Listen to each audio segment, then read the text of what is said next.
Hello, I'm Laura Kyle in Kuala Lumpur with the top stories. Al Jazeera has uncovered evidence that suggests the bloodshed from ethnic and religious violence in central Nigeria could be greater than first feared.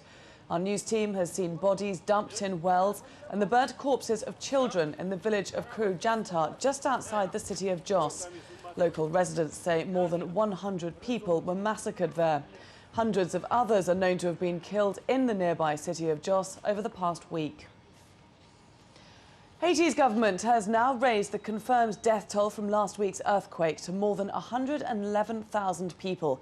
But 10 days on, rescue teams are still finding people alive under the rubble. An Israeli crew pulled a 22-year-old man from a collapsed three-story building near the presidential palace. Doctors say his condition is stable. A US presidential task force says at least 47 detainees in Guantanamo Bay should remain locked up indefinitely without trial. Justice Department officials say it's too dangerous to release the men, but they can't be tried because evidence against them wouldn't stand up in a US court.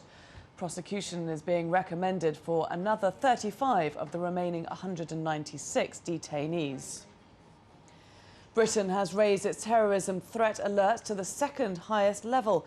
Home Secretary Alan Johnson says the severe threat level means an attack is highly likely, although not imminent. He wouldn't say what intelligence had prompted the higher security alert. Police in Turkey are holding 120 people suspected of links to Al-Qaeda. The state-run news agency says explosives and weapons were also seized in pre-dawn raids in 16 provinces on Friday. Last week, 40 people were arrested in the capital, Ankara, and the city of Adana in connection with an investigation into Al-Qaeda. Sri Lanka's government has denied involvement in an attack on the home of an opposition activist. No one was hurt in Thursday's grenade blast at the home of Tiran Ales. He's an aide to opposition presidential candidate Sarath Fonseca. Sri Lanka holds its presidential election on Tuesday. Bolivia's president, Evo Morales, has been sworn in for a second five-year term. Morales easily won re-election in December on a platform of continuing to empower the country's indigenous majority.